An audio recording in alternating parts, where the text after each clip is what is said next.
Yeah. That's it. And that's it, dude. Hey, man. What's up? Welcome to the inaugural episode, dude. Inaugural episode. Yeah, the first one, We're man. kicking off this thing. Yes, dude. Shit. Hey, so you already used to come to Utrecht in Amsterdam Zatweg. You said you In know the Maarten. street and Definitely. everything? Yeah. What, used to work here, live here, what? What's the deal? Work here. There's like a hair salon studio thing on the main street. And I know a few hairstylists that like come there and make hairstyles. So I shoot their hair coiffure styles. They have like awards and things like that. It's like one big center that has different things you can do there. And because it's a big place, it's easy to photograph there as well. So they asked me. You got the space for it. There you go. So how long have you actually been a photographer? Define. Like, so when do you call yourself? So, because the way I see it, like, you don't have to be paid to be a photographer. So it's probably a moment where you were already taking pictures and everything. Yeah. So that had to start somewhere. Yeah. And then at the point, someone like, hey, man, let me pay you some money for this shit too. Yeah, there you so go. how did that happen? The camera came into my hand on Curacao. So as you know, like most of us moved from Curacao to the Netherlands to study or Classic. Exactly. So when I was like around 17, I came to the Netherlands and I got one from my aunt in Curacao. She gave me like a camera. What she give you? Like a point and shoot HP, Okay, so 2 megapixel. So it wasn't like a cool, like old film camera. No. What's it called, like F4 or whatever. Yeah, no, exactly. It was all digital. It was digital, but like we just moved from floppy disk into the camera to small SD cards. So it was that transition. For everyone who's listening, doesn't know what a floppy disk is. You should probably Google it. You should definitely Google that. You know your save icon? That save icon, yeah. There you go. Or that thing that destroys worlds in old cartoons. Hey, yeah, exactly. There you go. That's the floppy disk. Yeah. So that's a camera I got, and I came to the Netherlands, and she gave me the camera to show where I live. You know, I was 17, like to show my house, to show my friends. So that's when photography kind of became part of my life. And I got it in Curacao, so I got the camera in Curacao, and it was like my last month there. And I started photographing there, right? So I started photographing my friends over there because I was leaving, started photographing the places I was leaving. So that's when it started sparking more a feel for wanting to document life and things around me. And that continued on coming into the Netherlands and documenting my friends and where I live and what I do. I finished my degree in IT. I went and studied in IT. And when I got my first salary, that's when I bought my first DSLR camera. What'd you buy? Canon 300. It was the very first digital camera, 300, Rebel, whatever the hell it was. 16 megapixel, probably. 10 maybe. I don't know. Something like that. Yeah. So it was one of the first. And I got it off of the Piekenbak van Mediamarkt, like the cheap buck where they throw on all old trash. I got it from there for €200. Like, hey, now I got my real spiegelreflex digital camera. Let's go. And that's when I started learning photography, right? So then when it became a little bit more serious, because it was a little bit more serious camera. It wasn't like an auto point and shoot. It wasn't a plaything. Exactly. You should really learn how that works to get a good image. So that's when I kind of learned it, and it became more part of my life. And I came more involved into the community. So back then we had Flickr. There was no Facebook or Instagram. Flickr was the place where people... Flickr still exists, right? It still exists, and it's going strong. It's Really? getting better. Yeah. It's actually getting better lately. And so these guys, so that's where I upload my images. I would go to work from Almere to Amsterdam and pretty much shoot my way to work. So every morning around 7 o'clock, golden hour, sunset, sunrise, I would learn photography, learn the camera, get to work, offload the images, upload them to Flickr, and pretty much spend most of my day commenting and liking what people do now. And back when social media was actual social, you know? Exactly. Yeah, exactly. Instead of doing the job for my boss, I was like, being social on social media all along. And that's when I started meeting people and friends who were slowly getting into the business. So there were people my age. We were all like 25, 24, 26, and they were slowly building businesses off of the photography.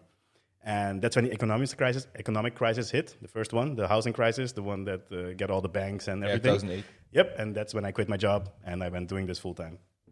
That's a hell of a moment to choose to quit a job. Like, was it steady income and you were like, oh, no, thank you, I'm good. Like you can take your health benefits and shit. Exactly. Yeah, really? Yeah, no, what it was, look, I had this plan all from the beginning. So after I met my girlfriend in the Netherlands, and we were together, I think, for 6-7 years. After we were done studying, she didn't know Curacao or my family. So I said, like, you know what? After school, we're going to take like a 6-month break. we're going to go back, and I'm going to show you Curacao in 6 months. I can't do it in a week because... A 6-month visit to Curacao is hella nice, though. Yeah, after school, right? So Damn, you've done your university, you've done your college, you're done. I took a 6 Lucky month... girl. Hey, baby, hey. So... Let me take you to my... Let me take you to the Curacao for 6 months, you know? Yeah, that's not actually how it went, because I wasn't really a fan of Curacao back then. It slowly changed over the world, but it wasn't really... I didn't really like Curacao. So my opinion was, if I take you there for 2 weeks... Why didn't you like Curacao, though? What do you mean with you didn't like Curacao? Because it's something I've heard more often. People say that. I think as people from the islands, they grow and they experience different things, that they start having little ebbs and flows of love for the island. So explain that a little bit. I think now that I'm older, I can see it's a love-hate relationship. Right now, I know it's something... There are things I want to change, but it's really hard to change like a whole mindset of a country. As we see now in this country, we want to change like a whole country. It's really hard to change the mindset of a country. And I never really felt, growing up in Curacao, I really never felt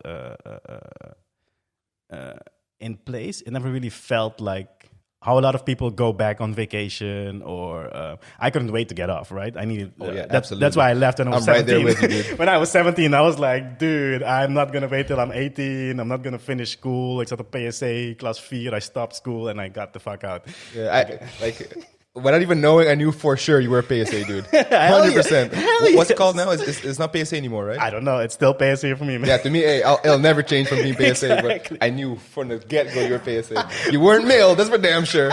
Hell no. Hell no, Mill. Hell no, RC niks, yo. Hey, RC, you know, that's my alma mater, homie. Leave my name on PSA. I was one of those dudes who, like, when there was a party at PSA, we would just like fucking walk from the Dilvis to PSA and like hang out there with the people under the trees and shit. That was dope. Yeah, well, I was a tree sitter. There you go. I sat there for 6 months, then I quit school, and then I came to the Netherlands. Nice. But it was like a love-hate with the island. It was like I was a bit gothic. I used to wear black makeup, so I used to get you get like a looked at in a certain way. Absolutely. And not only that, because I'm a mixed race, right? I'm mixed Asian, mixed black. I'm never really seen as... I'm always seen as the white boy, even though I'm not anything but white. But you're seen as the white boy there, and then I come How crazy is that you're seen as the white boy? Yeah, crazy, huh? God damn. I mean, sure, you're a little light skinned, but damn, dude. You all kinds of chocolate. No shit. Damn, that's...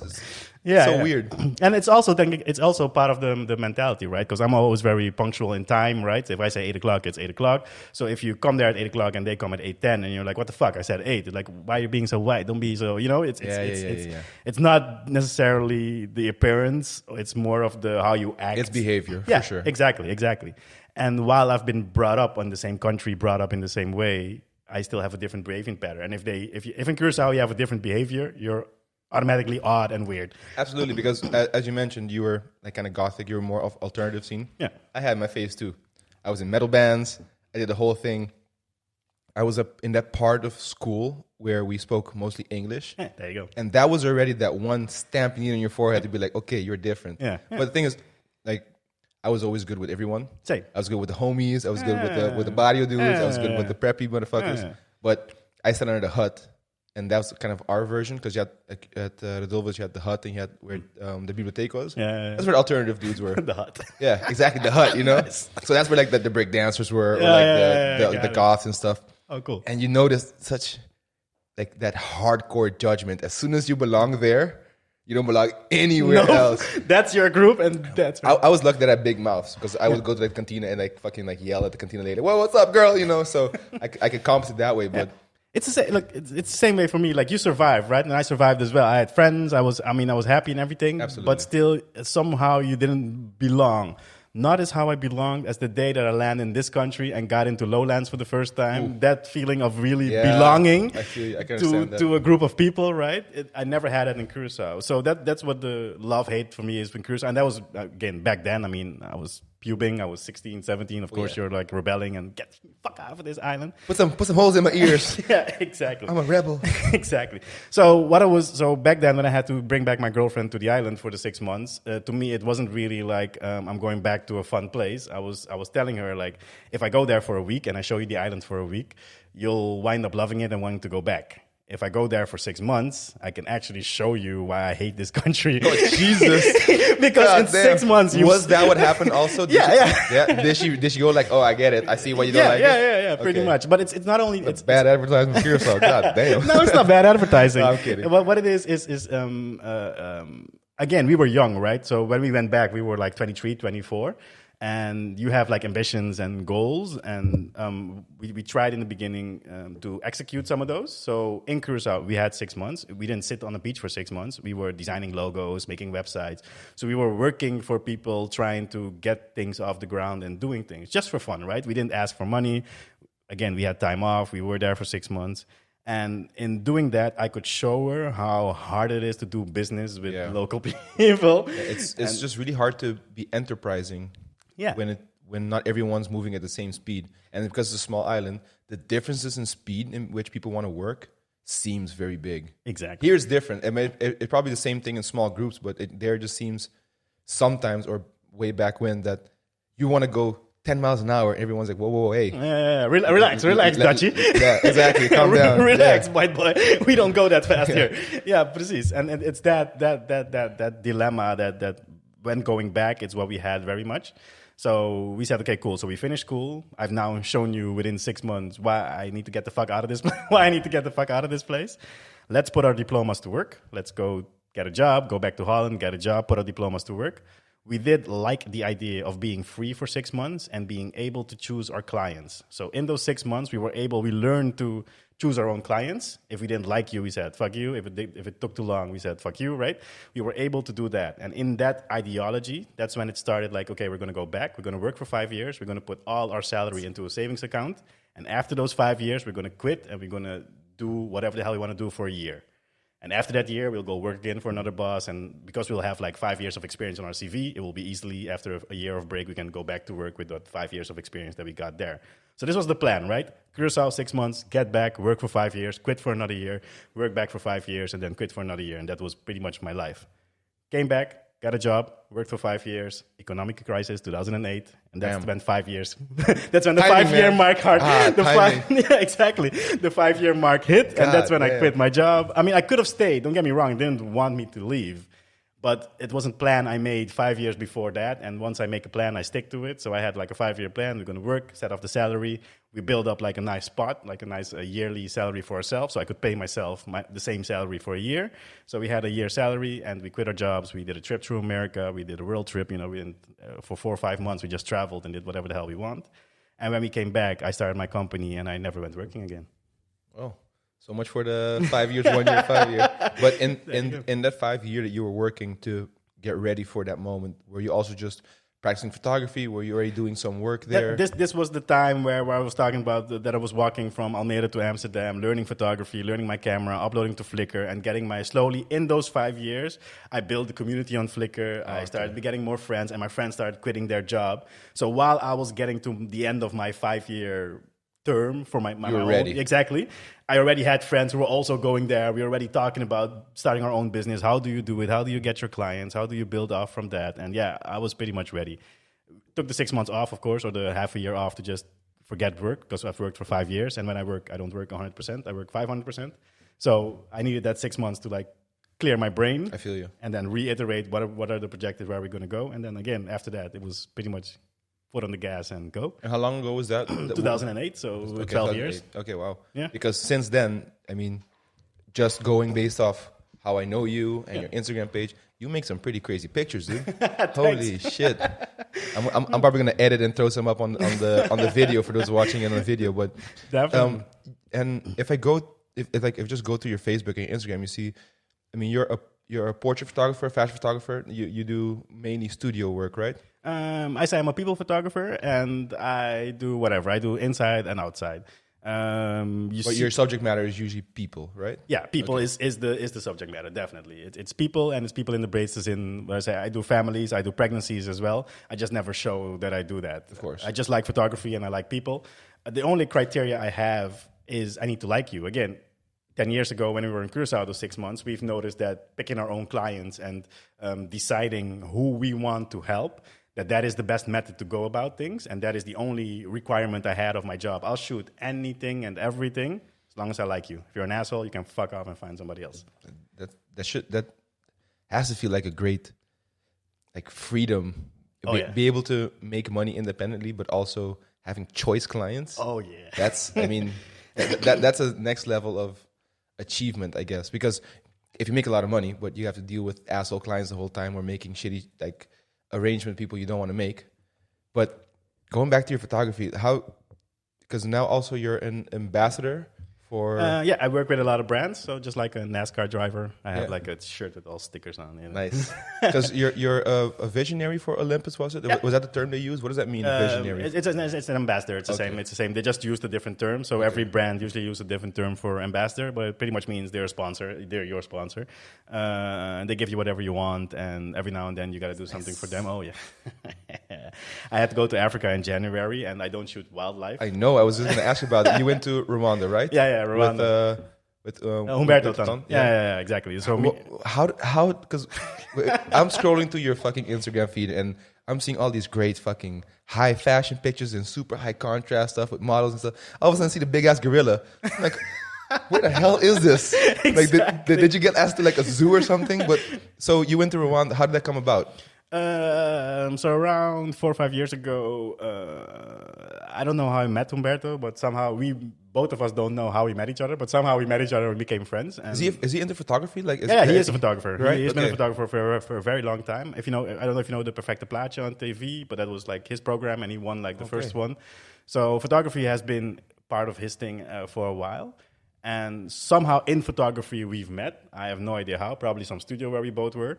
And we started talking. And another friend of mine, Aad Sommeling. So it's the four of us, Kim, Aad, Humberto, and me. We all became friends kind of with each other around the same time. And then the four of us went and sit down 4 years ago. And we said, cool, look, we all make our money. I make my money, so I don't need you. You make Humberto, you make your money. You don't need me. Aad, Kim, you all make your own money. We all make our own money. We want to do something fun. We want to kind of do fun things besides the work. And don't get me wrong, our work is fun. We get to do a lot of cool shit, but there's more fun shit to do. So we said, like, as soon as we get like a fun opdracht or a fun gig, how's about we just throw it in the group and we see if the group wants to do it. So now if, let's say, Gucci Italy calls me, and I'm like, Gucci, it's cool, but I don't want to do this alone. Fuck me, I need somebody's hand, hold me. I throw it in the group, in the four of us, and I go like, hey, I got something from Gucci. Do you guys want to be involved? Are we going to do this with the group, or do you want me to do it alone? And the group says maybe, they say, yeah, yes, let's go, we love it, and then we all do the Gucci thing. Or they say no, and then I go do it with my team like I normally do. I get my assistants and just do the gig. So that's the afspraak, the thing we made, I think around 3-4 years ago. And Kim, the girl in the group, she's a trans singer and a model and does a lot of things internationally as well, flies a lot. And she flies a lot with a company, and the company is travel proof, and they do different travels to weird parts of the world that are actually pretty nice, amazing parts of the world that people don't know, like Rwanda. A bit untouched areas. Exactly. And so Kim came to the group and Kim said, hey, ik heb een opdrachtje. Do you guys want to go to Rwanda? Me and Humberto was like, fuck yeah. Yes, please. I was like, I don't know. I don't really feel for Africa and the guns and kids being hungry and I don't know. Aad Sommeling was like, hell no, I ain't going to get no malaria. Oh, shit. So that's how it goes, right? So somebody comes in the group, they throw in, and then we kind of talk about it. And like, are we going to do this? Yes, no. So me and Humberto said yes eventually. So we both went, and that's how the opdracht came to be, right? So we have this group and we do fun things, and Rwanda was one of those fun things. It's a place that a lot of people don't know, and it's the Singapore of Africa. I didn't know this either. Oh, really? Yep. That's a hell of a statement. That is a hell of, and believe me, they make it true. They make it through every single step. As in welfare, or you mean in everything? In potential? In everything. Really? In everything. There's no, plastic is banned there for 5 years. How the hell does Albert Heijn still wrap their cucumbers in plastic then? In Rwanda, plastic is banned. So I had like a little plastic bag in my suitcase. They put it out at the airport. So at the airport, they open everybody's suitcase and they pull out the plastics, and all the plastics stay right at the airport, and then you can go into the country. So there's no plastic on the ground. It's not littered. It's clean everywhere. What? Everywhere. No piece of gum, nothing on the ground. It's so weird that when you're so disconnected from... And the fact that Africa is huge.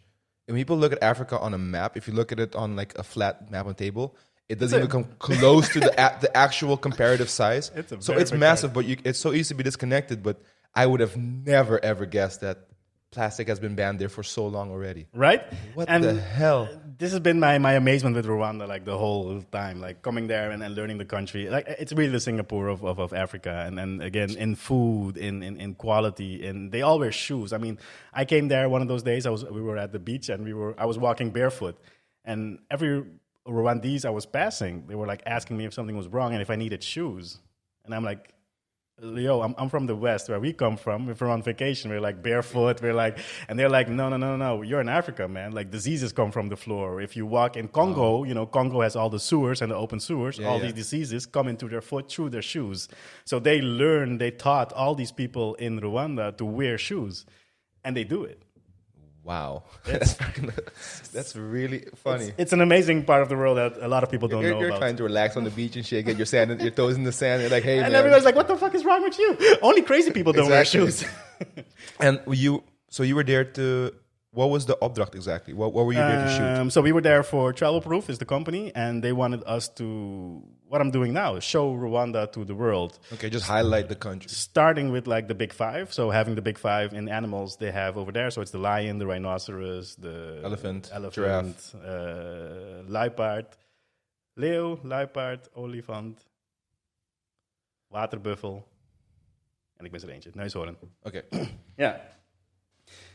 So they wanted the big five on the picture, and they wanted the gorillas. So Rwanda is known for Hotel Rwanda. That's the genocide that happened in the 90s. Mm-hmm. And the gorillas in the mist. Diana Fawcett being in the mountains with the gorillas. Yeah. That's all Rwanda. So they want the gorillas, they want the big five. That was the opdracht. Come back with those pictures so we can use it for Visit Rwanda, for our Instagram, for our Facebook, for everything. Paid us a shitload of money. So and they pay you a shitload of money, and they pay for the trip. You might as well get paid. There's nothing wrong with that, dude. Fuck me, no shit, eh? Because I've seen at least some of the pictures that you posted, but like, of course, you are an all-star level photographer. Like me as a person, most people aren't photographers. Most people use their phones or they use Instagram and everything. My hobby is actually taking video and photo. I do my best I can for my business and everything. So I know how hard it is to like to get such a good composition and exposure and everything. And you make it seem so seamless and easy. I have no idea what goes on behind the scenes. I don't know what happens. It is easy. I don't know if you got to do backflips before you click the button. It is easy. But when you look at your pictures, it's seamless. It just makes so much sense with photography. And even the ones there as well. Yeah. That close-up you have of the gorilla, that big fucking sitting in your face, ominous, sitting this distance away from me. How close were you to that? This is the really? Because I read in you wrote in the comment section that they have this type of arrangement, I guess, with the gorillas, that the silverback or the alpha says, okay, you're allowed to come closer and take pictures. Yeah. How the hell does that work? Walk me through how you get an okay. Does the gorilla go like, okay, you're good to go? You can do this. God damn. It's something like that, actually. So, yeah, it's something like that. So what happens is the guy that comes, the guide, what happens is in the morning at 5 o'clock, these guys go up the mountains and they look for the gorillas. Let's say there are like 10 groups of gorillas. So 10 different groups riding up the mountains. And every group consists out of 10 to 20 gorillas, maybe even 30 gorillas. So that's a lot of gorillas. That's a lot of fucking It's a lot. It's a big mountain range, believe me. So they keep walking through the mountain range. It spans, I think, 3 countries. So it's Congo, Rwanda, Uganda. That's when the mountain range is, and that's where the gorillas walk around. In the morning at 5 o'clock, they send out the group to go find the gorillas because they bed at night. They build a bed and they sleep. Just like humans, it's very weird. So the guys find their beddings, and then they follow the gorillas all day, and then they microphone you at 10 o'clock in the morning, like we're there and there, and then you walk towards them, and as the gorillas walk off, they walk behind it. They kind of track the gorillas from a distance to kind of give the guides an idea of where they are. These people they are with the gorillas so many times and so much. They are just like humans, right? They're 2% away from the human DNA. So their communication is pretty much like humans. You can dissect the words they are using. You can dissect the sentences they are using. And these people have learned what those sentences and words are. So saying something like, that's like a certain sound that says like, hello. These guys speak gorilla. Yeah. And the gorilla responds, right? So as soon as they come in, the first guy says hello. That's the Then he asks for, can we come into your tribe? That's like another thing. And then the gorilla says, yes, you can come into our tribe. And as soon as he gives the okay, that means you're part of that tribe now. So the humans that get okayed into the tribe by the main gorillas are now part of his protection as well. Crazy is that? Right? Right? Wow. So you feel safe. And they do say, keep the distance. You got to keep like 9 meters away. So this is not 9 meters. But they do say like, you stand there. So we get there 9 meters away and we stand. We don't move. No aggressive movements. No, exactly. But they can move. So if they decide they want to come close to you, or if they decide they want to hold your hand, or, they hold your hand too? Oh, yeah. Did you hold Gorilla's hand? Fuck no. You're like, oh, no, thank you. Like, crush your hand. Exactly. Your hands are your money makers. You gotta hold the camera. Right, so. I was holding double cam. Yeah, no. It was a baby gorilla. Like a baby gorilla walked by one of those people that was in our group, and they grabbed like a person's hands and they want to like climb on the person. And then you're not allowed to pull your hand away either, because that's the aggressive, right? So you just got to stand there. And so they're allowed to interact with you. You are not allowed to interact with them. And the whole communication and everything, it went really awesome. And when you leave as well, they say like, okay, we're going to leave. The gorilla gives the okay to leave. And that means now you're detached by the group and you can safely leave without them biting you in the back. Did they tell you what would happen if you leave without getting okay? Yeah, you die. Really? Hey, it's a fucking gorilla. Maybe like, excuse me, did I say you could leave? People have died, and they have Richard, said like, get your butt back here, boy. Exactly. They have said like there are times that the gorilla doesn't give an okay, right? So you ask for the okay, and the gorilla says no, and then they just walk off and they go to a different group. Wow. So they have had times where the gorilla said like, no, you're not welcome now. It's probably because there's something in the group that they need to settle. Yeah, exactly. And then the humans just go off. So they very well know they want to preserve everything. They want preservation. Yeah, they're very societal animals. They have their hierarchy. They have their symbiosis and how everything works. Yeah. But it seems like it has to be a pretty amazing experience to be in the... First of all, you're in the jungle. Uh-huh. I mean, we had to machete our fucking way. How many people even end up in the jungle in their lives every period? And then you're surrounded by these fucking majestic ass animals, and then you have to get a okay from this Papa Gorilla. He was like, "It's all good, you can come in." Yep. And then you're surrounded by these animals, and you're just taking pictures. And how long were you guys there? You got around 10 minutes to be with the gorillas. So it's not that long. No. The humans really also look at the preservation as well. So the humans don't want to overwork the gorillas. It's not a tourist attraction where the whole day humans just keep going and look at the gorilla. Thank God it's not. No, exactly, right? So this is what they're doing. They let like one group go to a gorilla every day. So we had like a group of 6 people. 6 people are allowed to see this group of gorillas, and then they leave this group of gorillas for another 48 hours. So another 48 hours, there's not another group allowed to these gorillas. So they really work really well with the preservation of that as well. I lost the question. I lost my train of thought. It could happen. Like this experience of being there, surrounded by these fucking... Yeah, that was where I was going in, indeed. So they were looking at the preservation. They were looking at the gorillas. We were there standing. While you stand there, they machete like everything around you. And I'll send you some pictures. You can throw them up. So you stand there in the thick of the bush. You don't see them. So you just walk in. They're like, yeah, the gorillas are like 2 meters away from us. I'm like, where the... I don't 2 meters? I see like... That's close, dude. I see like bushes around me, everything. So like, so we got to go back. And then slowly the guy that's with you with the machete, like he machetes around you. And then slowly you see like everything fall. It opens up a patch for you. Exactly. A big ass patch opens up. And then you see like all the gorillas like, what the fuck? Anyway, if in that moment you don't just start hearing fucking majestic music surround you, and you're panning around, and like the camera swoops around, and you're surrounded by gorillas, they keep popping up. That's some National Geographic shit. I don't know, man. I was like hyperventilating over there, halfly dying, dragging my camera gear. I mean, I'm there for like a gig, right? I'm getting paid to like get a shot of a gorilla as well. So it was really interesting to get that and get it done. At least when we got the shot, and this is what I advise anybody with a camera and going on a vacation, even your camera phone, it doesn't matter. When you go to a place or go on vacation and you are like a picture shooter and you like to show where you are, don't forget to also put the camera away and like experience the moment you are in. So we had like 10 minutes. For the first 5 minutes I shot. In the last 5 minutes I put my cameras away and I was just there experiencing what was happening, what they were doing, where we are, really soaking in where we were. And is that something that comes with experience of being a professional photographer, or were you in the moment and after 5 minutes you said, you know what, I've got enough, let me enjoy the moment?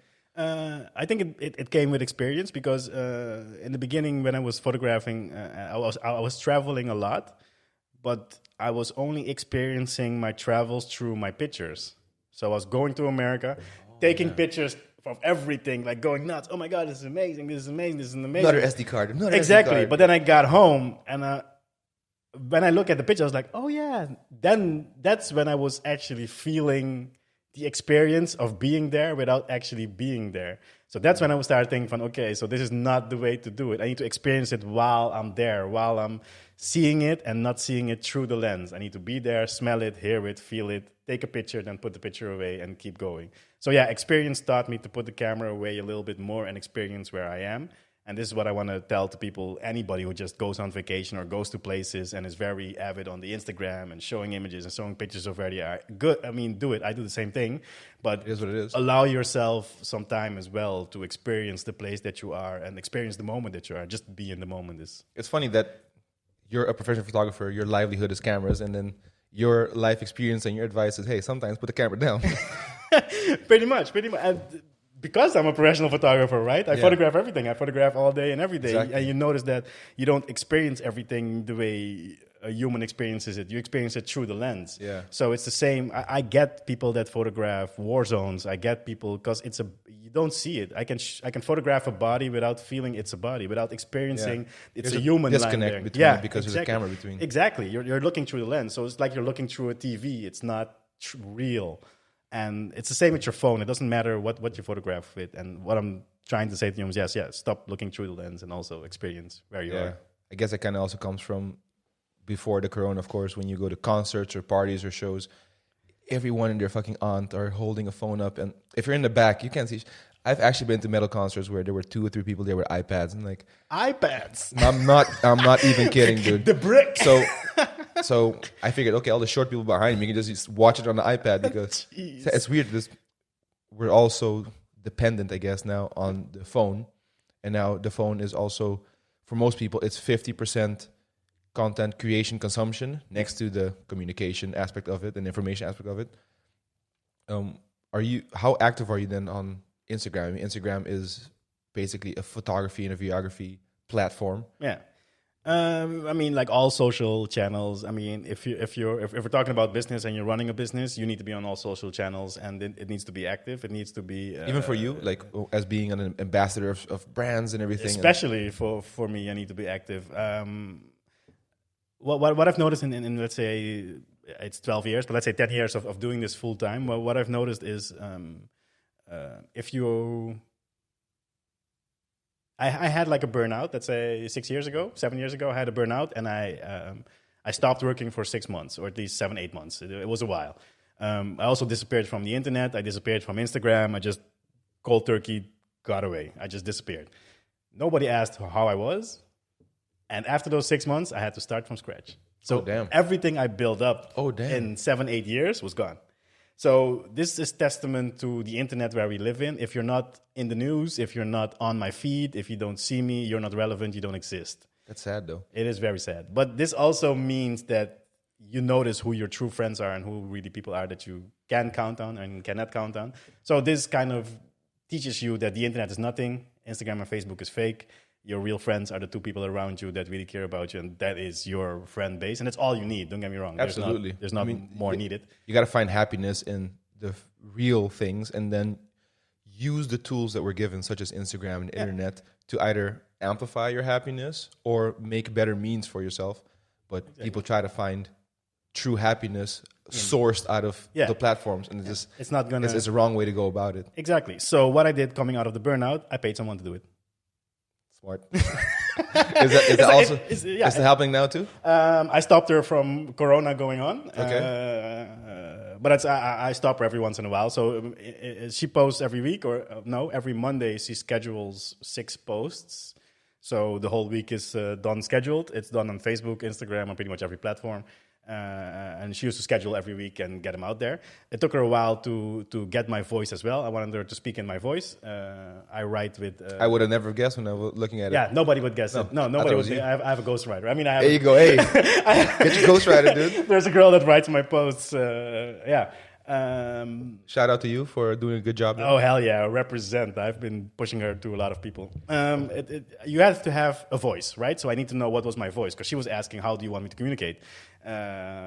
So for every business that's going to start and going to be in the online business and be on all the websites, you need to know what are you communicating and what is your tone of voice, how are you communicating it outside.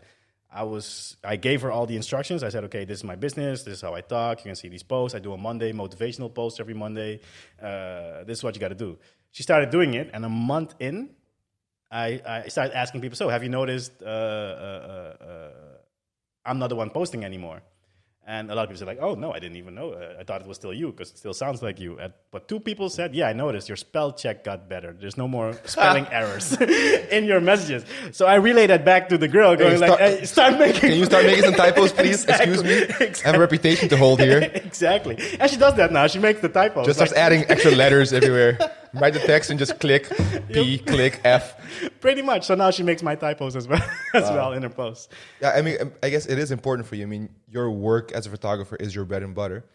And I mean, you don't need a resume, you need content to attract people. And what kind of clients do you have? Like, from what does it range from? Because I've seen you do like personal stuff for individual clients, but you also work with bigger organizations and bigger brands, everything. I mean, you've gone through Rwanda with that organization, but it's everything. So starting my own business, photography is like a medium to do something, to meet people.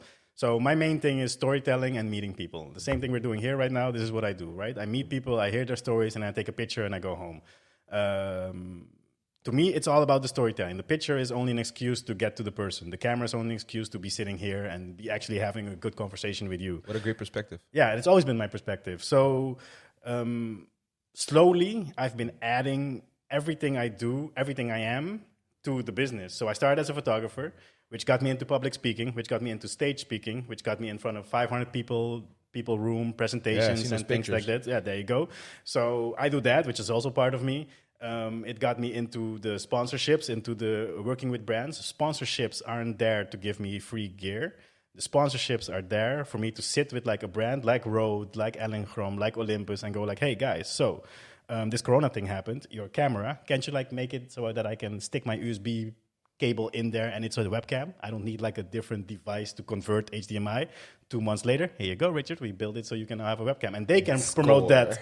Yeah, they can promote that under their people. They go like, oh my God, our cameras are also webcams. You don't need a Sony, you need an Olympus. You can just stick a USB in and you have a camera. It's done, right? So this is how you grow together. I get gear, I give them ideas, I give them tips, they change it, they grow, I grow. And like I said, my only prerequisite is I need to like you. We need to be able to walk into a door, look into each other's eye, and inspire each other. And that's how I became an ambassador for a shitload of brands. I got like at least 7, 8 brands. I usually don't call all those brands because it doesn't matter. They're like friends. They're people I know, people I talk to, ideas we pitch, we grow together. There's like another bag company that goes like, hey, we just built a new bag. We don't know how this is. I'm like, hey, maybe you should try this and this. It's like, oh my God, you're amazing. What do you want? I don't want anything. I just want to help you guys. Yeah. It's like, here, here's like 2 bags. You're an ambassador now. We put you on the website. Yeah. That's how it goes. I come in, I try to help, and then I fuck off. And they're so happy with my help. They're so helped with the help that they kind of make me an ambassador and they give me all the gear as a thank you for what I've done. And I keep checking in how they're doing. Can I help out? How's your Instagram? How's your Facebook? With Olympus, they had like an issue with Facebook and Instagram. So before I became an Olympus ambassador, I just came in there. I was like, guys, your Facebook sucks. How could you be Olympus and you don't even have a freaking normal plan? So I sat with them, made a plan, made an idea, showed them my girl that does my Instagram post, got her a gig at Olympus. So that's what I do. This is what I do. Look at you rising everyone up. Look at you. It's not about the picture. It's not about the photography. The camera is just an excuse for me to do this. Yeah. What an interesting way to look at it. Yeah. But you've managed to find a really fun medium to accomplish that, though. I mean, because taking the pictures and everything, I mean, it looks like you're still having a shitload of fun doing it. Yeah. But then you're accomplishing the bigger goal of just getting connected with these people and having these conversations. Yeah. Talk to me about Olympus, though, because, of course, like I said, I also do photography as a hobby, but at a much, much more beginner level.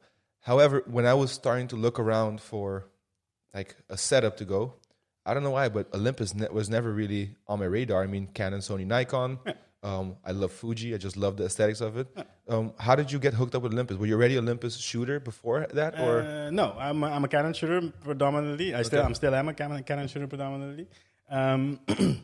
Do you have the new mirrorless ones? No, I don't really give a fuck about gear. No, not a gearhead? My camera's like so. It's old. so weird. Every time I talk to real photographers, I give a shit what I'm shooting on. Every time I talk to like new photographers, like, oh no man, you need to get this and this, and I only shoot with f1.8, and excuse you if it's ISO 400. It's so weird. I don't get I'll show you my camera. It's a beat up piece of shit from 20 years ago. It doesn't give a shit. No, what happened is I have this connection with all the camera brands. It's not just Olympus. Okay. And to me, I chose the one that I like, the one that is not the bitch. Everybody I work with is the one that is not the bitch. Sony is a motherfucker. Nikon is a motherfucker. Really? Canon want me to wear suits. I'm like, I'm never gonna wear a Suits? suit. Fuck you. So that was Canon, right? Nikon, same thing. You got to wear a suit. I'm like, fuck you with your suits. I'm never going to wear a suit. So it's people that accept me for who I am, take me in, listen to me.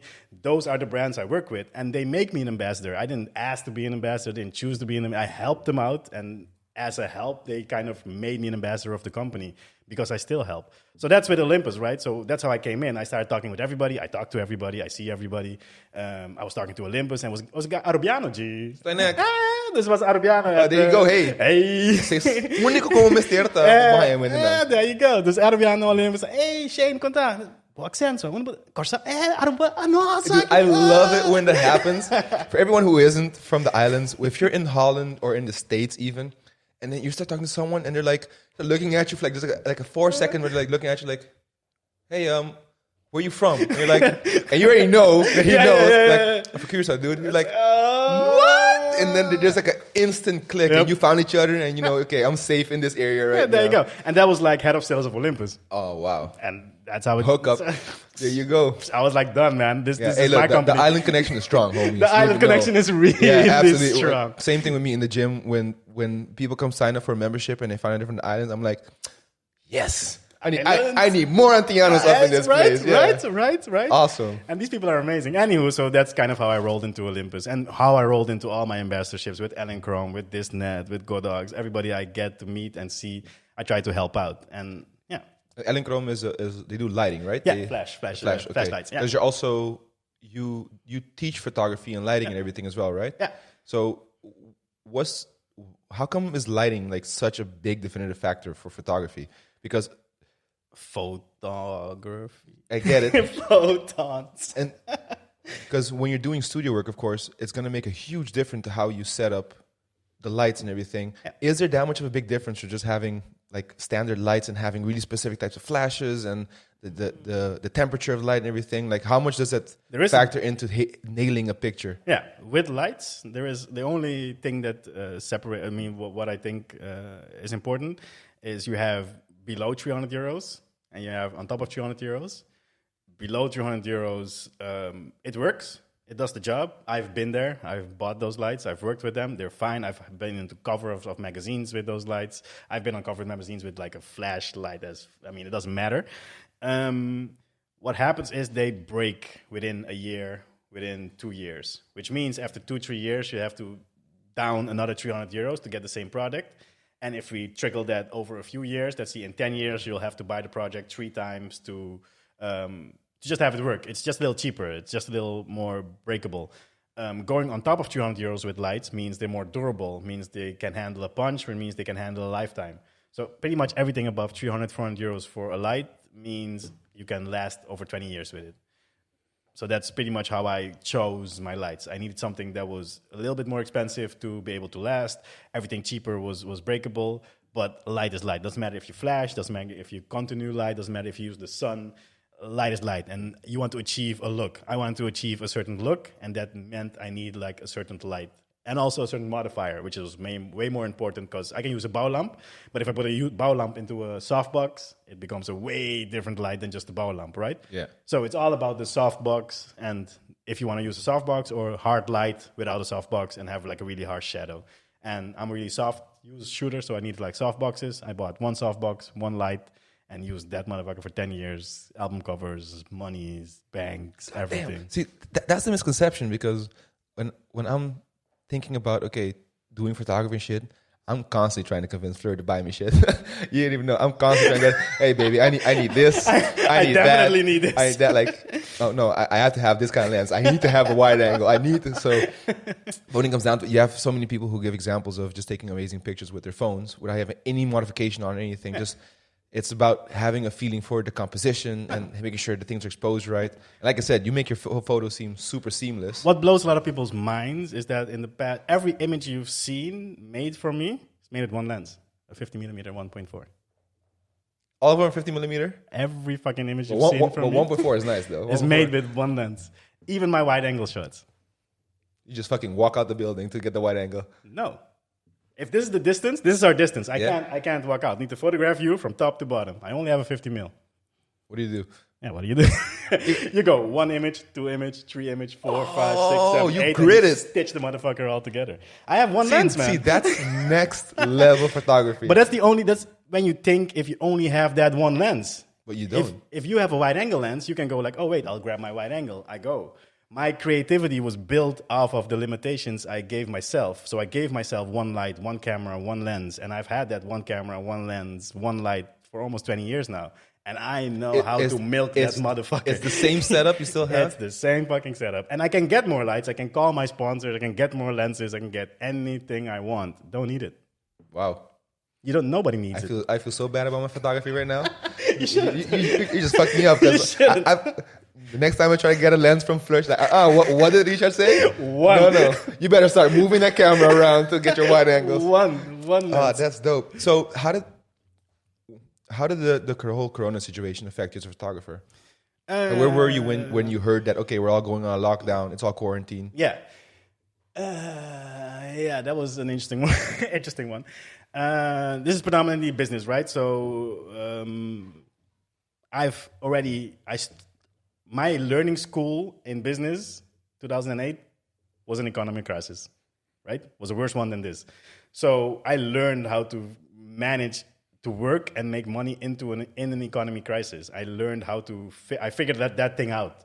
So I lost everything. I lost a lot. I lost like a year's salary, I think, around 40, 50K on opdrachten, zeg maar. Back then or now? Corona, now. Okay, shit. So Corona happened, 40K gone within the first week. Yeah. So my whole year was, I had like my yearly income, because in March is a beurseizoen. It's a convention season. Mm-hmm. So in March, I get to fly around from convention to convention to convention. And on a convention, I already told you I'm an ambassador for like 5-6 brands. So every brand that I speak for pays me €1,000. If I speak for 7 brands on one convention, it's Ellen Crom, Olympus, I pick up 10K in one. Your money, boo. Yeah, no joke. God damn. So March is convention season. What happened in March? Corona. What happened to conventions? Ba-blam, they're all gone. So for plane tickets I had bought, wouldn't get them reimbursed. Hotel things that were booked, never going to get my money back.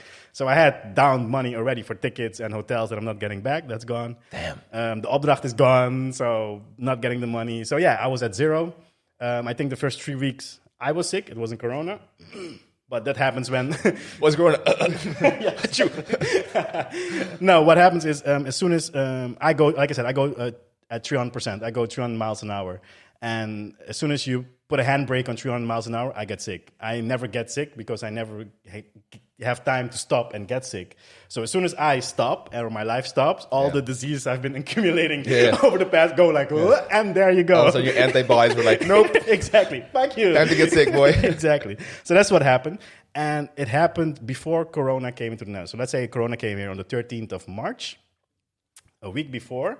It was the 13th of March was the day that everybody ran to the supermarket for toilet paper, ran to the coffee shops for weed. Exactly. That was the 13th. So a week before, because I'm an international photographer, I have a lot of friends around the world.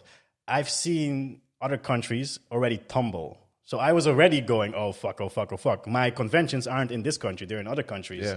So my schedule was already canceled. So I was like down and stressing a week before it came here. So a week before people here started going like, oh shit, we're going into lockdown. I was really like, what the fuck is happening? And calling my friends, and oh my God. You guys don't even know. There's a Corona coming. We're all fucked. And everybody was like, what the fuck are you talking? This cough flu, this flu thing is never going to... What? I need a beer. What are you talking about? Exactly. And I was like canceling everything. And so I was seeing the wave like coming already. And so I was prepared. Got sick for 3 weeks, slept for 3 weeks, woke up after 3 weeks, went back to work, got all my money again easily. The thing is, when everything is closed and nothing has money, there are always still companies that make money. Because I'm not like a very... this was the time to not be a specialist. Because I'm not a portrait specialist, because I'm not a fashion specialist, but because I'm a generalist, I shoot everything and everyone and I have a portfolio to back it up. I shoot monkeys, I shoot buildings, I shoot humans. I could just switch my business from going to shooting with people, shooting buildings, shooting inside of homes. So being my own company and being able to just go with the wave is what I've learned the first economic crisis. I can just go with the wave and just figure out who has money and just go to them instead of waiting for them to come to me. I never wait for people to come to me. I go to people and ask them. Gotta chase it. Exactly. So Corona hit, and I figured, who is the person who always has money? There's one person who always has money. We always got to pay taxes. And the taxes go to the government. Big government. So I go to my local council. I go to the city council of Almere. I go like, hi, my name is Richard. They already know me because the last economic crisis I already knocked on their door. And I'm like, shit. It's me again. So yeah, now Corona hit. It's like, hello. It's me again. It's me. Any chance you got some of them work lying around? And the city of Almere was like, oh yeah, so interesting. We wanted to photograph everybody inside of Almere who now, because of Corona, does something else.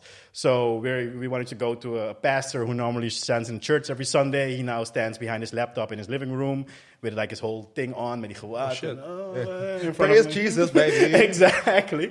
So they wanted me to like take pictures of people that during Corona time are now adjusting and doing something differently. So from week 3, which was end of March, beginning of April, I've been driving around, meeting. I was the only one on the street, driving around, meeting people met toestemming van mijn gemeente, zeg maar. Oh shit. Om mensen te zien en te fotograferen, ja. And the funny thing was, by then we were in quarantine for 5 weeks. I was the first person these people saw in like 4 or 5 weeks. Yeah. So they were all like, oh my God, another you. Exactly, another you. I've been so lonely. So pretty much my everyday was going to people, talking to them, entertaining them, and yeah, that. Wow. So that's how is this what you're doing now? Or because we're opening up again a little bit? Yeah. I've been still doing that. And there have been more gigs ever since. I mean, that was the first gig. That was the gig that got me through the first 2 months of lockdown. So this gig has been paying for the last 2 months, and it's still been paying. And now that everything's been opening up, I didn't stop working. It's business as usual. Oh, that's crazy. The Corona situation is its own peril as it is, but then it's exactly what gave you that assignment. Yeah. And hey, everyone's in lockdown, so come take pictures of the lockdown. Yeah. So hey, zombie apocalypse ever happens, you might have to take wildlife zombie pictures. Let's go, zombie. I got Exactly. this. Yeah, it's knowing how to adjust and adjusting. And this is not. I mean, I know a lot of my friends who froze, who are still frozen. Yeah. I still know people who are like sitting in a corner and going like, I don't know what to do. It's a fear, man. It's scary, and because no one knows what's gonna happen next. A lot of people are screaming for a second lockdown. So it's just, the problem is with a lot of people that if you don't know what exactly to do, you do nothing. Yeah. Everyone's afraid to just do something, even though it might be the wrong thing to do. Yeah. And it's really hard. And it's that, and it's also, a lot of people like to keep up with appearances. Absolutely. I know a few friends of mine who are very, very rich and very rich as in welvarend. Like they really use their wealth to connect with people. They have businesses, they have theaters, they have different things. And one of those people I know is Erik Wilson. He has a theater in Amsterdam. He's a good friend of mine. A cool story with him as well, but I'll skip the story. Erik is a very rich, very wealthy. He has different theaters in Amsterdam center. He has them everywhere. He has a lot of people working for him. And I was talking to him, and I was like, "So, how are you dealing with Corona? Like whole Corona?" I talked to entrepreneurs and people who have their business down just to learn from them how they do it. And they're like, "Nah, man, this. I mean, all of us." Within our company now, he brought everybody together on the first day. So Corona lockdown, the 13th of March. He brought everybody in. He said, cool, so this is going to be a shithole. It's going to be very, very, very, very bad for everybody. And they were like, nah, I mean, this is going to be like a week. And then we can, exactly. Exactly how everybody reacted is how they reacted. But Erik was ready. Erik saw it coming. He said, no, now we're going to switch our whole... We're like a theater, right? You got to pivot, man. Pivot exactly, fast, too. Exactly. So this is what Erik did. On the 13th of March, he pivoted his whole team and switched up to a live venue theater, right? So he has a big venue, has a theater. So he was the only one who could go right away. Okay, ik heb 1,5 meter. Ik heb videoapparatuur. I got cameras. Come do your talk shows here. Come do your hostings here. It's like switch everything up and think of new revenues as well. I think on the first month in April, restaurants weren't open yet, but he was allowed to open one restaurant because he made tables that were up 1,5 meter. Jesus. Who fucking thinks instead of spreading people left and right? Hey, you gotta go vertical, man. There's more space there. This motherfucker built like a table. Look at all this empty space.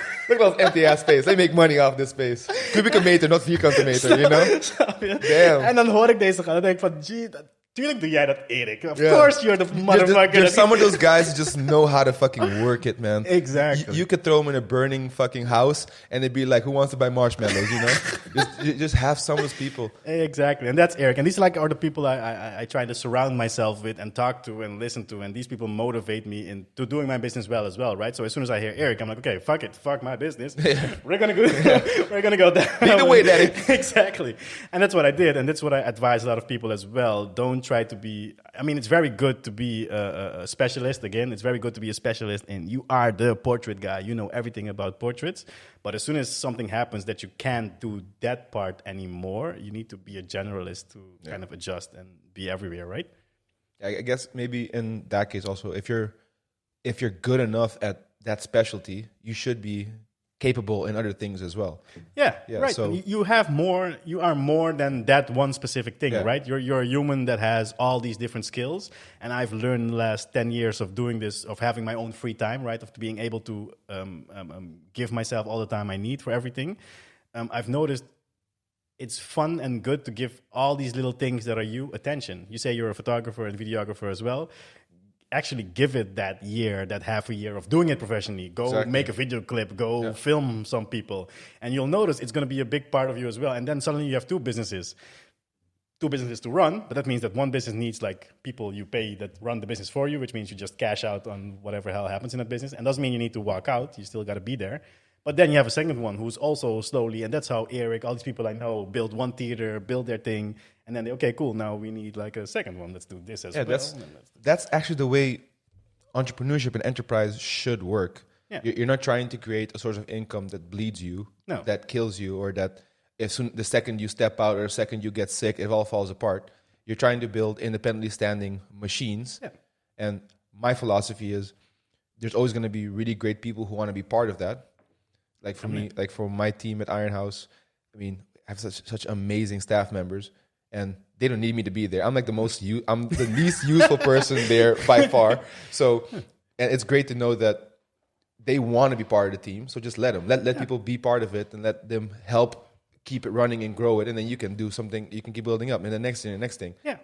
I don't think there's a single successful entrepreneur who's just doing one thing. No. And then you have something there, right? As soon as you know that you can do that and you can walk away and you can do stuff, then you have like a good business, a viable business. And I know a lot of people that don't, right? And they're like the ones in the corner now going, Yeah, I think the Corona situation is revealing the healthier businesses from the other ones a little bit faster, because the people who are like scraping and like trying to figure it out so chaotically, they can tell like, shouldn't you have been a little bit more prepared? Like, I can't speak for anyone, of course, but it seems like there's companies and businesses where you thought like, I thought you were good. Yeah, you were there, right? Yeah. You had everything. Exactly. But you never know what can happen. Like for us, Corona was a fucking horrible timing, because I think end of February we finished renovations in the gym, and it was fucking expensive renovation. And it's type of renovation that doesn't pay for itself. When you invest in marketing, branding, coaches, it comes back. Exactly. But we renovated, we created an extra story, we moved the changing rooms and shit.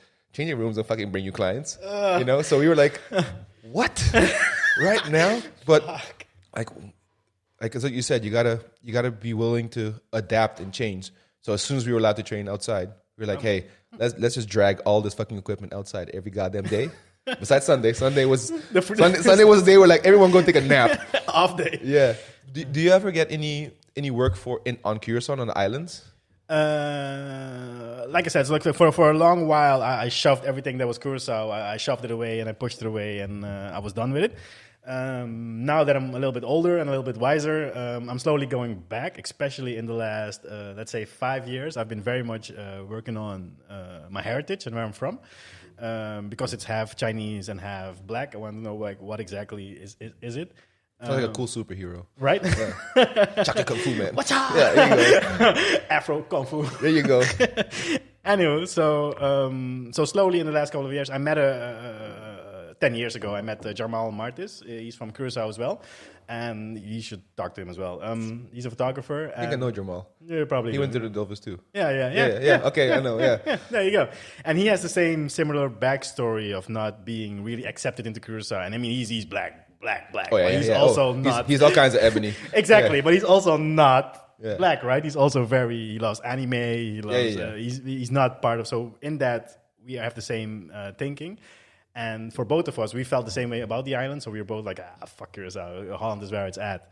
And we both, around 5 years ago, started exploring more about Curacao and ourselves. And what is it then? And what is it that shoves us away? And what is it that draws us back, right? What is the things that... And so we've been talking a lot about that. And in the last 5 years, I've been going back yearly, almost yearly, except this year, to photograph, I know a lot of designer friends who I've worked with here, Curacao designer friends, who now traveled back. So I work with them when I'm there. It's mostly free work. So when I'm there, I'm mostly just connecting with people again, connecting with old friends and doing projects together. Like the same thing I do here, right? Connecting people, getting that one to talk to that one to make connection. I'm doing the same thing with Curacao now. And because Curacao is a little bit slower and takes a little bit more time, again, I've been going there yearly now for 5 years, I think. And slowly I've been like building... I wouldn't say a network, because a network is I already know the people. It's slowly trying to see who moves faster. As soon as I go like, okay, let's change this, who do I need to call to actually get it changed? Yeah. In Holland, I can get shit changed. I can get shit changed in my city. If I need like a fire pole over here, I know exactly who to call and get to the city council and get to that person to give me the permit to throw a party in the Beatrix Park or whatever. In Curacao, there's like a very even more complex way. It's a maze, man. Of getting that done. And I'm slowly in 5 years, I'm there for a month every time I go. So 1 month a year at a time, I'm slowly trying to unravel that complex system. But it's hard because there's a lot of corruption and there's a lot of people just saying no because they want to say no. There's no reason to say no, but they just, I'm the authority and I'll say no. Yeah, there's a weird sense of having to not help someone else rise up in the fear of that you're being pulled down. Yeah. But my favorite quote ever is, "A rising tide raises all ships." And that should be so easily applicable on Curacao, because anything you do that benefits you can benefit someone else without it reducing how much people think there's like a finite amount of happiness or luck or something in the islands. It's infinite. Everyone can benefit. Yeah. And so what I'm slowly noticing as well is, so when I go to Rwanda, which is a country as big as Belgium, so it's a lot bigger than Curacao, and there's a lot more people than Curacao, and I see how Rwanda has a clean country, bigger than Belgium. Rwanda has like every last Sunday of the month, every abled body, so unless you're in a wheelchair or you can't walk, every abled body is by law verplicht om buiten schoon te maken. Every Sunday from 9 a.m. to 12 p.m. And I'm talking to the president of the country. That motherfucker's outdoors sweeping the streets. The day that happens on the islands, the day that everyone cooperated with that, I fucking... How hard can it be, man? How hard can it be? Because you have enough people who feel that obligation. I mean, you have this group of people after Vijkdag every year. Yeah. And first of all, everyone who goes to Vijkdag, I get it. It's a fucking great party and shit. But why the fuck do you have to throw plastic into the water? Why? Why can't you shake your booty, enjoy, drink your whiskey, do your little backflips and shit? There's nothing wrong with that. The more booty, the better. It's all good. But why do you have to throw a plastic cup in the water? Exactly. And then you have these great people who go every year and they fill up bags and bags and bags. So shout out to those guys. Those guys are the real MVPs. For sure. And that's what I'm saying. Like, how could Rwanda ban plastic? A big-ass country with an international airport, I mean, borders, people coming in from everywhere. So you got to protect every border. It's like smack dab in the middle of Africa. And Curacao, with like 2 borders, a port and an airport, can't even ban plastic. And the thing is because you don't know how to replace it. You can't. You need a replacement. But you can only get a replacement once you've taken out one equation. These people, the Rwandese, have like solutions for plastic bags that I've never seen before. Like beeswax bags that keep your bread even more moisture than a plastic bag. Like a plastic bag doesn't breathe. So it's verstikt je brood. It verstikt anything that's in there. Fruit, everything dies. They created like these wax paper bags that you can carry, put sandwiches in, put anything in that breathes. You can keep it in there for 3 days and it will still taste as day one. What the hell? But this is only invented after they've thrown away the plastic. So I'm experiencing the world right now and slowly figuring out how this can apply to Curacao and how we can at least get a little bit of the good stuff other people have in Curacao. Yeah, absolutely. The thing is, I think a lot of people in the islands just don't see the value in making that change. Because there's so many benefits from making positive change. Like, if you can convince everyone that, okay, your net income per year will increase with 5%, if everyone just buys into that, everything will be fine. Everyone will be down with everything. But a lot of people just don't see the value in why would we change it? Or why will we do something else? Or if, it's just plastic or whatever. It seems like there's no urgency to get the benefits and get all the great things that come from making the effort. So how did a whole country like Rwanda, I know how, but let's throw it out there. How did then a whole country like Rwanda got everybody to stand behind the effort? Everybody I speak to is like, why would you get up on Sunday morning, 9 a.m., to go sweep, not your garden, not your house. I'm talking about outside. I'm talking about the streets. Talking about his street. Yeah. I'm talking about exactly your neighbor's front door. I'm not talking about, you're not cleaning your house, you're cleaning the streets. How do you get that? And their reply is, I want a pretty country. Yeah, no kidding. I want to be better. Yeah. And if I would ask Curacao, would you want, they would all say, yes, we would want a cleaner, more prettier island. So then do the effort. Yeah, but you have to think that does someone really want it? Because if the Rwandese can make that effort and have that fundamental decision from this is what we want, we're going to go for it. And then on Curacao, sure, everyone wants it, but then you still have people who dump trash on the side of the street. You still have people who have, like, going to Playa Canoa. You've gone that direction? Yeah. There's fridges everywhere. Yeah, There's fucking... Yeah. But why? Yeah, exactly. I think I asked my mom this, and I think she said partially distance. So she said they don't want to drive from Brievengat to Bandabao. Oh yeah, that 20 minutes is horrible. Yeah, which was my reply as well. But then this is how everybody replies, right? So if the whole island country, but those 20 minutes, those are no. Then build a landfill on the north side, on the other side of the country, where they are dumping now. Create like a sort of landfill, or at least a collection area, a container box where they can throw it in the container, and once a week somebody picks up the container and brings it to Bandabao.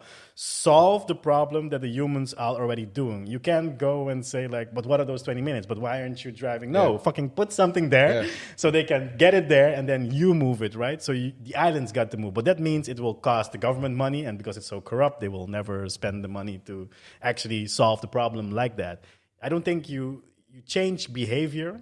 In Rwanda, they say you change behavior from the top down.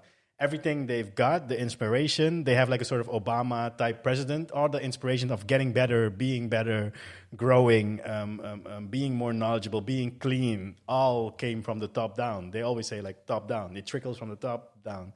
And I think Curacao has a big problem with the top. Yeah, for sure. And the hope has always been, even in my generation when I was just finishing up, Rodolphe is there and coming, the hope was always that hopefully by the time we come back, so the idea is that, you finish school there, you come to Holland, you get your degree, and you come back. That's what most people see it as. And the hope was always that, I hope that by the time I come back... shit's better. Yeah, because there were really like some kids in my class who were like, damn, dude, you are so fucking smart, you are so insightful, you should go into politics. But then that's not the right attitude because, you're leaving it to someone else. But the hope was always, I hope when time I come back, these two dudes are in politics, so I can vote for them, and then we're going to be all good. Everything will be better. Yeah, but it doesn't move that fast, of course. No. But I don't know, man. I don't know. It should. It should be able to move that fast. And maybe now with the whole riots and everything happening over there. It's crazy right now. Yeah, it might get better. And what I'm having now as well with every change of Curacao, so now that the riots are going, I'm getting now, I need to be there, right? When the riots were started, my brain automatically I had goes, the same feeling. I need to, dude. I need to be there. Not to riot, but to document what is happening on my island. Like I said, I'm more of a documenting type, listening to stories, listening to people. So seeing everything that's happening now, me and Jamal were like constantly like, dude, we can't go because Corona and everything was locked down. We were both like, fucking hell, we needed to fucking go now to start photographing everything that's happening and what's changing and see if it's a change that will like continue on and change more stuff. that being said, last year I was there for a month. That was the first time in my life I had a really hard time to get off of the island, to go back to Holland. And I've never had that before. So it is changing, and it is changing for the better, and it's slowly getting more better than that. I came back in May. I told my sister, if you go now, you're not going to come back. My sister said, okay, she was in a burnout, and she was going to go for 3 months to mom and dad. What's up, Talea? to work it out. And when I came back, I told her, you're not going to come back, because I've now experienced how it is now. Yeah. And I had a hard time coming back. Yeah. I get if you go there for 3 months, I've only been there for a month. If you go there for 3, you're never going to come back. And again, 3 months later, you guys are going to come back. And like, see, I told you. Yeah. The island changed, and it's changing it's more. I haven't been there in so long, man. Yeah, how long? Yeah, I think it has to be a good 4 or 5 years. You should definitely go back. Yeah, for me, it's mostly because starting my own business. I mean, I know. You get buried, and you're not going to spend that fucking money on a plane ticket. I get it. And exactly when you can go is when the tickets are costing like 1,400 euros and shit. I know. We went to Aruba 2 years ago, me and Fleur. Yeah. That was like the first vacation we took in years. So, but I haven't been to Curacao in so long. And everyone telling me it's so different and it's changed and everything. Like, and my brother told me recently that you can now Google Maps with the street view works. Yeah. So I just chill around the house, just like walking around Puna and shit. Just like seeing. Let me see my favorite snack is still there. Hey, Esperanza snack, dude. They're gonna use to buy is next level, dude. It's still there, man. Dude, it's still there. What do you miss the most about the islands, though? Like living here and being here, and what really gets your bang bang? Like what gets that going? Like to me, because it's still fresh, because it was last year the first time I've actually experienced Curacao, I think the way as I should have experienced it a long time ago. It's everything, man. It's the for some reason, and it might be because it's another country, so it might not be for the people that live there. It might be because I'm coming there. I don't know, but I can change my habits and rhythm right away. Keep in mind, I am my own boss, so I don't have to go to a job at 8 a.m. in the morning. I can just decide when I work and when I don't, which makes it a little bit more easier for me. Good life. Exactly. But my rhythm was in the morning exercise. I never exercise in the morning, right? I don't do that in Holland. I get up, I work, I come back, I sit. Curacao got me on a regime of getting up, exercising, going for a swim for an hour at 7 o'clock in the morning, right? So 7 o'clock, exercise, swim, get back around 8:30, start working till 12, take another break. So I had I could build like another rhythm that was way more relaxed, way more easier on me, on my body, way more energizing because of the exercise in the morning and at night. I used to exercise at night as well. I'm not talking gym as well. I'm talking like badminton, swimming, sporting, exercise. Exactly. And then coming back into Holland, I could not start that regime again. Some reason I don't feel it. I don't like it. It's not the same. So yeah, dude, waking up at 7 o'clock on the islands and waking up here is two completely different things. It's completely when that beautiful sunrise comes up and that cool, brisk Noordpassat fucking air hits you, it's not the same thing. Dude. I get it. I completely know. I know the reason, because it ain't there. That's why. That's the damn reason. Yeah. Uurtje zwemmen. Yeah, and dan starten. And then start your day, right? It's that... Just starting your day like that is like such an improvement on anybody's life. And I've tried to do it in a zwembad in Nederland. Maar I get here at the zwembad on Tuesday and they're like, nee, dinsdag is kinderzwemmen. Je kan nu niet zwemmen. Je mag alleen maar op donderdag van... Motherfucker. And then you get into the pool and like, look, we have pools in the islands too. But the chlor content here in Holland, god damn. Like everyone in the islands is used to swimming, and Dutch people here have a really weird time understanding when I say, I like to swim in the ocean with my eyes open. I just watch around. I don't need like a mask or anything. And they're like, but isn't it hurt your eyes? I'm like, bitch, here in that goddamn chlor pool, you need it burns your retinas out, man. You fucking need that thing to fucking protect your ass. Nee, maar echt hoor, Jesus Christ. Yeah.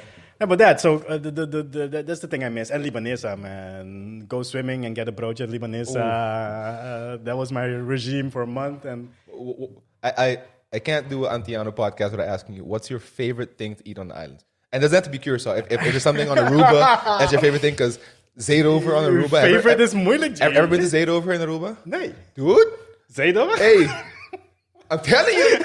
Zeedover is crazy, dude. There's an equivalent in Curacao as well, but there's a restaurant like on a pier. I think I've heard of it. And these fishermen go out and literally They catch amazing fucking beautiful fish and they bring it in and that's what they make. Yeah.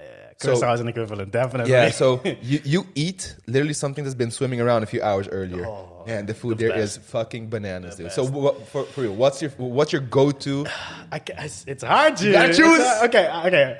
Let's say I'll go night food first, because like I'm a cookie, I'm a hobby cook, right? So I cook a lot, and I think all Antianos are like foodies. So exactly, I have like the big Antillean book from. Oh hell yes! Hell yes, I cook all that shit. So I love Antillean food, and I make it a lot. So, but night food, let's say the first spot I go to is one next to the hotel next to Mambo. I still call it Mambo. It's not Mambo anymore, but you have like the hotel next to it, and then you have like a very small beach, and you have like a shack. I forget the name of the shack. It's a fish shack. You buy fish and funchi. Okay. But you have like Mambo Beach, a hotel, and then you have a very small beach with like. You're talking about Lions Dive or the other side? Yeah, Lions Dive, ja. En dan net naast, tegen de muur van Lions Dive. Okay, so is it? What's the name of the shack? Ah, God. I should know it. It's across from like Sea Aquarium and shit, right? Sea Aquarium is we're already in. So you have Sea Aquarium, the hotel, and then you have like the long street going back to Otra Banda. Okay. Sea Aquarium, Mambo, hotel. I think it's Holiday Inn or something. Oh, like that. okay. Now I know what you're talking about. Yeah, okay. Right next to Holiday Inn, there's like a very small local beach where all the locals usually show. There's like a little shack. Oh, yes. Sitting now right I know. there. You're talking about, what the fuck is it? Was Hyatt it was once, then it was like fucking Sun something hotel. Yeah. It's one of the few all-inclusive hotels in the islands, right? Yeah, exactly. Yeah, okay, now I exactly. know. And right next to it, there's like a fish and funchi shack. That's where I usually go. My first night is eat fish, eat funchi. I eat funchi, fish every night almost when I'm there. Arroz moro, same morning, libanesa. And do you do like the true Antillean thing? Like you have like piscaku funchi first, and then like you hang out and chill, and then you get turkey pang before you go home? Okay, there you go. Okay. All right. Cool. Hell yes. I had turkey pang every fucking night over there. Turkey pang is deadly, dude. I've made it for like friends of mine here, and good buddy of mine, Jeroen. For his birthday, I said, dude, I want to cook for you. He's like, what do you want? He's like, the thing you made at one time? I'm like, are you talking about turkey pang? Because he loves the sauces. He murders it like saucy pina, like salsa rosada. He murders it just like me, dude. Yeah, dude. Once that food gets you, man, Antillean food is such beautiful food too. I mean, just a tico batata, if it's plated nice and shit, it just looks fucking great. Gee, we had like a chino in Almere for like 5 years. Saté com batata, alles, jongen. Papiamento. Yeah, that's what I hate about Utrecht. I love Utrecht, but I can't get chino Antiano here. So before my mom went back to the islands a few weeks ago, she asked me, like, so what do you guys want to eat for my last night? I'm like, Mom, go to Rotterdam. Let's go. Holla at you. Give me some mixed fried rice, tico batata, shrimp cutlet, you know. Alles ook gewoon. Hey. Yeah, man, dude. I have the same thing. But I mean, I just love food. So when I'm in Curacao, I'll say, man, the Johnny cake. Yeah, the food there is amazing. But it's also something so different. I don't think people understand how significant the type of food is on the islands because it's so super multicultural. Yeah. We have people from all over the world. It's a mixing pot like a motherfucker, but you see the influence of food as well. Yeah. So like even Chinese food there is so different. It's more Cantonese than other places are. But the Chinese food there is such amazing food. And it's so different. But even the Surinamese food is just a little bit different than what's supposed to be. But it's amazing. And like, how many places can you say that you can just, eat an iguana? And it tastes like chicken. Yeah. Well, that's what they keep saying. I don't believe it. Have you tried it? The ones I've had did not taste like fucking chicken. No? It was good. But I'm like, motherfucker, there ain't no chicken. I don't remember if it tastes like chicken. When was the last time I ate one? The only thing I can't get down is yambo. I knew you were going to say yambo. Yeah, I don't know. Because slimy one, right? Yeah, but it smells amazing. But hey, once it has like a slimy texture from the okra shit. I can't do it, dude. I'm a fucking juvenile. Ever see that okra, shit? Yeah. I have the same though. I'm not going to go for that slimy shit. No. Everything else though? Great. Good to go. Yeah, same, man. No, it's amazing island. It's amazing product. I think it's also the salty ocean water that has a lot of influence on the produce and the quality of things produced over there. Yeah, definitely. Yeah, and I think whenever I think about going back to the islands, I'm more listing up the foods I'm going to eat. I'm trying to plan out my weeks and shit. Like, okay, if I eat that and that and that, that's how I'm going to make it work. Oh, yeah. And then, like, last time I went to Aruba, too, with Fleur. She was like, okay, we can go to the beach. I'm like, no, cool, yeah, but we got to go this. We got to eat this. And then we go to the beach. Okay, but we got to eat this, you know? Oh, dude. Hey, man. We have the same with, like, McDonald's breakfasts. And, fuck yes. But the thing is, McDonald's breakfast here in Holland is fucking garbage. Right? Het staat gewoon helemaal... Het sucks. Niet te doen. I miss McGriddles. Oh. Pancakes with it's super bad food for you. It's just it's bad for the body, good for the soul. Is what I always say. There you go, soul food. Yeah, dude. Jesus. I remember when I graduated from HAVO, me and my buddies, we partied the whole night, and then we were able to be at McDonald's 10 minutes before they opened throughout the night, and we were there like in our party clothes and shit. Everyone was fucking tired.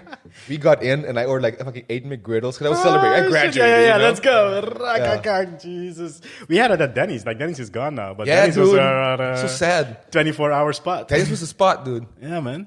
I don't know if you know, but I know people who listening to this from the islands. There was always this one waiter at Denny's, this super stoic dude. Doesn't matter if he came with a table of 4 or a table of 12. He never had a notepad, but he remembered every single thing. Yeah.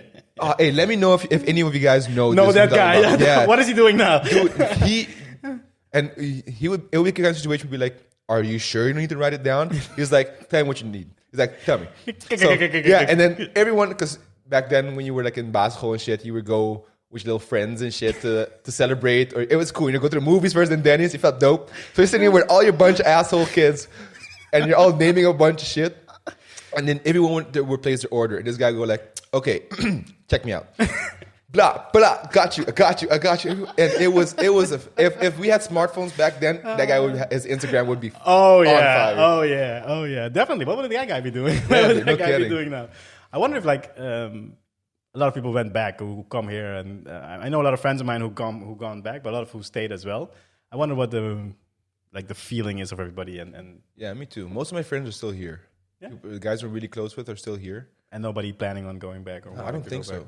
Interesting. I think, and the reason you usually hear is job opportunity. Certain sectors. I mean, a lot of my close buddies, they work like in the chemistry industry or science industry or something like that. So, yeah, I think it's just the fear of not being able to get your money back from all the student debt you piled up. Yeah. It's a student debt that needs to be paid off before. Yeah, no kidding. Interesting. But not going there and trying to start something new as well. Just starting your own lab or getting certain things. I have no idea. I mean, it's easier for some businesses than others, I think. So yeah, same. No, don't get me wrong. I haven't moved back either. I'm still keeping my business right here. Yeah, but I do believe that there's a sense of responsibility for people who have the potential and have the capacity to improve the island. Yeah. To go back. Or at least contribute in some way. Exactly. Yeah. Exactly. So, like, I'm hoping to continue to work hard to be able to do that in some form. I don't see myself having to live there. No. But I definitely want to contribute in some way. I want to give back because the island still made me and us who we are. It's a big part of our identity, of our personality, I think also the reason why we're able to make it in Holland is because maybe a little bit of resilience that comes from the island, a little bit of tenacity. I mean, like in Curacao, you it's really hard to just, be a pussy and not get shit done. Nothing wrong with being that, but like even if you're not a very outspoken person or a very tough person, there's always a sense of toughness that comes from island because you're from the islands, and that helps get a nice strong footing somewhere, just get shit done. Because whether you got to just, hit the grind in a factory and work, night shifts and shit, or you're starting your own business, that grit still comes from the same place. Yeah, it prepares you for life. Exactly. And I've noticed with a lot of Antillean people as well, every Antillean I know, they are in like a certain position in where they are that is on top of their game. Yeah, for sure. Compared to my normal Dutch friends or people that have lived in Europe their whole life, they have like a different, I call it motivatie, different thing to go. Why the fuck is my front door ringing? Kentucky, yeah, you go. Hey, did you order food? KFC, yeah, you go. Oh, dude. Hey, man, thanks a lot for coming over. Thanks for having me, man. It was fun. This was I think, a perfect first podcast. There you go. Thanks, dude. Thank you very much. I'm going to try and keep up with your photography. And I with you. Because everyone who doesn't know, I'm going to put his link everywhere because that's some crazy, crazy photography. And I hope it always pays off for you because it seems like you worked more than hard enough to deserve all the fruits you can pluck from it. So there you go. And I hope to give a lot back as well to the community. We all can do it together. It doesn't have to be me going at the top. I always say like I'm slowly going at the top. It's very slow because I have everybody in my back. Exactly. I don't give a shit that everybody's on my back. We can go with everybody because once you're at the top, it's way more fun when you have all your friends over there. Yeah, I mean, when you care about your people and your Volk and everything, it's easy to want to grind for them as well. So, like I said, a rising tide raises all ships. There you go. And Curacao has enough tides to rise. So let's do this. Dope, man. Thanks, buddy. Thank you. All right.